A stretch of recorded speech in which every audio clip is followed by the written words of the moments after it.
আমন্ত্রণ এসএটিভি প্রবাস সংবাদে আপনাদের সঙ্গে আছে আমি শ্যামলী ইসলাম। শুরুতেই শিরোনাম। কিরগিজস্তানে বিদেশি শিক্ষার্থীদের উপর হামলার খবরে বিশ্বজুড়ে তোলপাড়। আহত 14 জনের বেশিরভাগই পাকিস্তানি ও ভারতীয়।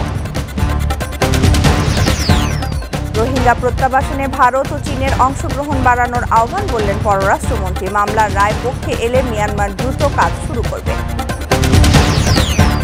পঞ্চম বাংলাদেশি ডাক্তার বাবর আলীর মাউন্ট এভারেস্ট জয়। তথ্য বেস ক্যাম্প টিমের প্রধান সমন্বয়কের আবারও ফিরবেন চিকিৎসা সেবায়।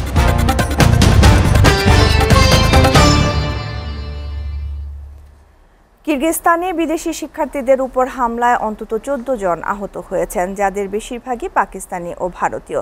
দেশটির রাজধানী বিশকেকে বিদেশি শিক্ষার্থীদের উপর এই হামলা চালায় স্থানীয়রা। এই নিয়ে চলছে তোলপাড়। সামাজিক যোগাযোগ মাধ্যমের ভিডিওতে দেখা গেছে বিশ্ববিদ্যালয়ের আবাসিক ভবন, সড়ক সহ বিভিন্ন স্থানে বিদেশি শিক্ষার্থীদের বেধড়ক পেটানো হচ্ছে। এই ঘটনার পর কিরগিজস্তানে অবস্থানরত ভারত, পাকিস্তান, শ্রীলঙ্কা এবং বাংলাদেশি শিক্ষার্থীদের সতর্ক থাকতে বলা হয়েছে। সম্প্রতি মিশরীয় শিক্ষার্থীদের সঙ্গে স্থানীয়দের সংঘাতকে কেন্দ্র করে বিদেশি শিক্ষার্থীদের উপর আক্রমণ চলছে। এমন পরিস্থিতিতে নাগরিকদের সতর্ক থাকতে বিবৃতি দিয়েছে ভারত ও পাকিস্তান সরকার। পরিস্থিতি কিছুটা শান্ত হলেও আতঙ্ক কাটেনি। বাংলাদেশি একাধিক শিক্ষার্থী গণমাধ্যমকে জানিয়েছে, বাঙালি, পাকিস্তানি, ইন্ডিয়ার যাকে যেখানে পাচ্ছে তাকেই মারধর করছে। ঘটনার পর পাকিস্তানের একটি বিশেষ বিমানে দেশটির কিছু সংখ্যক শিক্ষার্থী নিজ দেশে ফেরত গেছে। রোহিঙ্গা প্রত্যাবাসনে ভারত ও চীন কার্যকরভাবে অংশগ্রহণ বাড়ালে সংকট দ্রুত সমাধান হবে বলে মন্তব্য করেছেন পররাষ্ট্রমন্ত্রী ডক্টর হাসান মাহমুদ। আন্তর্জাতিক আদালতে করা মামলা রায় পক্ষে এলেই মিয়ানমার দ্রুত কাজ শুরু করবে বলে প্রত্যাশা পররাষ্ট্রমন্ত্রীর। কিরগিজস্তানে বিদেশি শিক্ষার্থীদের উপর হামলার ঘটনা পর্যবেক্ষণ করা হচ্ছে বলেও জানান তিনি। জাতীয় প্রেস ক্লাবে এক আলোচনা সভায় এসব কথা বলেন তিনি। আব্দুল আহাদের প্রতিবেদন। জাতীয় প্রেস ক্লাবে রোহিঙ্গা সংকট ভবিষ্যৎ পরিকল্পনা শীর্ষক আলোচনা সভা অনুষ্ঠিত হয়। আলোচনা সভায় বক্তারা রোহিঙ্গা সংকট একটি বড় সমস্যা উল্লেখ করে তা সমাধানে বিশ্ববাসীকে এগিয়ে আসার আহ্বান জানান। মনে করি যে এক সময় যখন শুরু হয়েছিল তখন আন্তর্জাতিক যে সমর্থন আমরা দেখেছিলাম, আজকে দিনে দিনে সেটি কিন্তু অনেকটা ক্ষয়ে যাচ্ছে। Ukraine war, Israeli aggression in Gaza এবং এর ফলে আমাদের এই রোহিঙ্গা ইস্যুটি এখন অনেকটাই ব্যাকফুটে চলে গিয়েছে। অনুষ্ঠানে পররাষ্ট্রমন্ত্রী জানান, রোহিঙ্গা সংকট সমাধানে আন্তর্জাতিক আদালতের মামলার রায় বাংলাদেশের পক্ষে এলে দ্রুত প্রত্যাবাসন শুরু করবে মিয়ানমার। সুতরাং এই জাতিগত সংঘাত রিপেট্রিয়েশন শুরু করার ব্যাপারে একটি অজুহাত হিসেবে যেন দাঁড় করানো না হয়, আমি মনে করি সেটি অজুহাত হিসেবে দাঁড় করানো উচিত নয়। পরিস্থিতি যখন একটু কিছুটা শান্ত হবে তখনই রিপেট্রিয়েশনটা শুরু হওয়া প্রয়োজন। এদিকে কিরগিজস্তানে শিক্ষার্থীদের উপর হামলার ঘটনা প্রসঙ্গে পররাষ্ট্রমন্ত্রী জানান, বাংলাদেশি কোনো ছাত্র গুরুতর আহত হয়নি। আরও জানান, পরিস্থিতি পর্যবেক্ষণ করা হচ্ছে। আমরা ইতিমধ্যেই আমাদের ডিপ কনসার্ন কিরগিজস্তানকে আমরা জানিয়েছি। সেখানে যে বিদেশি ছাত্রদের উপর বিশেষ করে বাংলাদেশি ছাত্রদের উপর যে হামলা হয়েছে, সেজন্য আমাদের ডিপ কনসার্ন আমরা ব্যক্ত করেছি। আমাদের রাষ্ট্রদূত আমাদের কিরগিজস্তানে নাই, উজবেকিস্তানে আমাদের রাষ্ট্রদূত আছে। রাষ্ট্রদূতকে সেখানে আমরা যেতে বলেছি এবং এখন পরিস্থিতি শান্ত আছে। আব্দুল আহাদ, এসএটিভি, ঢাকা। পঞ্চম বাংলাদেশি হিসেবে বিশ্বের সর্বোচ্চ শৃঙ্গ মাউন্ট এভারেস্ট জয় করেছেন ডাক্তার বাবর আলী। আজ বাংলাদেশ সময় সকাল 8:30টায় এভারেস্টের চূড়ায় ওঠেন তিনি। বেস ক্যাম্প টিমের বরাতে এই তথ্য নিশ্চিত করেছেন অভিযানের প্রধান সমন্বয়ক ফারহান জামান। হিমালয়ের স্মৃতিধার চূড়া জয়ের জন্য বাবর আলী রওনা দেন 1 এপ্রিল। চূড়াটি পর্বতের 15,500 ফুট উপরে। সকাল 8:30টায় সেখানে বাংলাদেশের পতাকা ওড়ান তিনি। তবে বাবরের লক্ষ্য শুধু এভারেস্ট নয়, লক্ষ্য সঙ্গে লাগোয়া পৃথিবীর 4র্থ শীর্ষ পর্বত লোৎসেও। আজ ক্যাম্প 4-এ নেমে মাঝরাতে আবারও দ্বিতীয় লক্ষ্যের পথে যাত্রা শুরু করবেন তিনি। সব অনুকূলে থাকলে ভোরে পৌঁছে যাবেন লোৎসেও চূড়ায়। এই লোৎসেওতে ইতোপূর্বে কোনো বাংলাদেশি সামিট করেননি এবং কোনো বাংলাদেশি একই অভিযানে দুটি 8,000 শৃঙ্গ চড়েননি। তাই লক্ষ্য পূরণ হলে এই বিপজ্জনক খেলায় বাংলাদেশের ইতিহাসের এক নতুন অধ্যায়ের সূচনা করবেন বাবর আলী। সংযুক্ত আরব আমিরাতের দুবাইয়ে আন্তর্জাতিক চিত্র প্রদর্শনীতে স্থান পেয়েছে বাংলাদেশের স্বনামধন্য চিত্রশিল্পী ফরিদা ইয়াসমিনের আঁকা ছবি।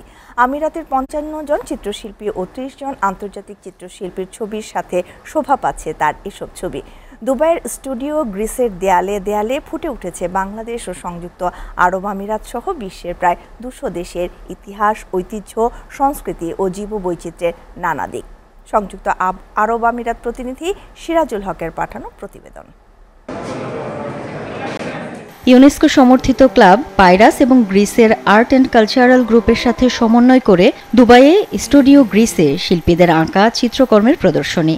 সেখানে ভিন্ন এক বাংলাদেশ। দেশি শিল্পীদের চিত্রকলা সারা বিশ্বে পরিচয় করিয়ে দিতেই এই প্রয়াস। বিভিন্ন দেশের কূটনৈতিক পর্যায়ের ব্যক্তিরা ছাড়াও প্রবাসী বাংলাদেশির অংশগ্রহণ ছিল চোখে পড়ার মতো। ছিলেন এশিয়া, ইউরোপ ও আরব মধ্যপ্রাচ্য সহ প্রায় 200টি দেশের নাগরিকরা। এতে অংশগ্রহণকারী শিল্পীদের ব্যাপক আগ্রহ ও উৎফুল্ল মনোভাব লক্ষ্য করা গেছে। আমিরাতের সাথে বিশ্বের বিভিন্ন দেশের সংস্কৃতির সেতু বন্ধন আরও জোরদার হবে ধারণা কূটনীতিকদের। অনুষ্ঠানে যোগ দিয়েছে জাতীয় আন্তর্জাতিক পুরস্কারপ্রাপ্ত শিল্পীরাও। I took my art and I painted the fabric, I painted leather, I painted suede, I painted shoes, I painted handbags, I painted belts, anything, and I sold those things. And I painted the clothes, the cloth, and then I made them into dresses and even men's clothes. For us, is a woman with a view. Is a woman that give us inspiration and give us hopes, and it's very, very important because these houses give a message to the world, a message of freedom, of democracy, of culture. That it's the most important diplomacy, cultural diplomacy, for this difficult period of the war. Bangladeshi চিত্রশিল্পী ফরিদা ইয়াসমিন বলেন, মানুষের সত্তা ও সামাজিক সত্তার মাঝের সংযোগকে ধরার এক অপার চেষ্টা। এটা ক্লাব অফ ইউনেস্কোর একটা আয়োজন, এটা দুবাইতে হচ্ছে। তো এখানে আমার ছবি স্থান পেয়েছে, এটাতে আমি খুব গর্ববোধ করছি। এখানে ইন্টারন্যাশনাল আর্টিস্টরা সব এসেছে বিভিন্ন দেশ থেকে, ইরাক, কাতার, দুবাই, গ্রিস, বিভিন্ন দেশ থেকে, এখানে ইউকে, বিভিন্ন দেশ থেকে বড় বড় আর্টিস্টরা এখানে এসেছে। এটা একটা সুলতানা কাজিম গ্যালারি। এখানে সবার ছবির মাঝে আমার ছবিটা আমি দিতে পেরেছি। বাংলাদেশি আর্টিস্ট হিসাবে এখানে পরিচিতি লাভ পেয়েছি। এটা আমার কাছে আসলে খুবই একটা গর্বের বিষয়। দুবাইতে এসে খুবই ইমপ্রেস হলাম। এদের গ্যালারিটা বিরাট গ্যালারি, এখানে অনেক দেশের শিল্পীরা এসেছে, এখানে প্রায় 200 শিল্পী এসেছে। আমার কাছে এটা দেখে খুবই আনন্দিত হচ্ছি, আমি ভালো লাগছে।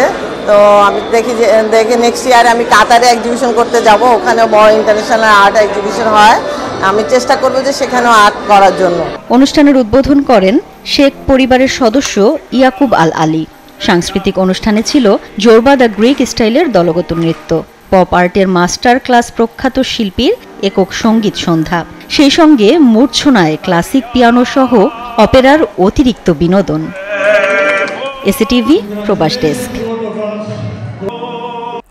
এসএটিভির প্রবাস সংবাদ শেষ করার আগে শিরোনামগুলো জানাবো আরও একবার। কিরগিজস্তানে বিদেশি শিক্ষার্থীদের উপর হামলার খবরে বিশ্বজুড়ে তোলপাড়। আহত 14 জনের বেশিরভাগই পাকিস্তানি ও ভারতীয়। রোহিঙ্গা প্রত্যাবাসনে ভারত ও চীনের অংশগ্রহণ বাড়ানোর আহ্বান, বললেন পররাষ্ট্রমন্ত্রী। মামলার রায় পক্ষে এলে মিয়ানমার দ্রুত কাজ শুরু করবে। পঞ্চম বাংলাদেশি ডাক্তার বাবর আলীর মাউন্ট এভারেস্ট জয়, তথ্য বেস ক্যাম্প টিমের প্রধান সমন্বয়কের আবারও ফিরবেন চিকিৎসা সেবায়।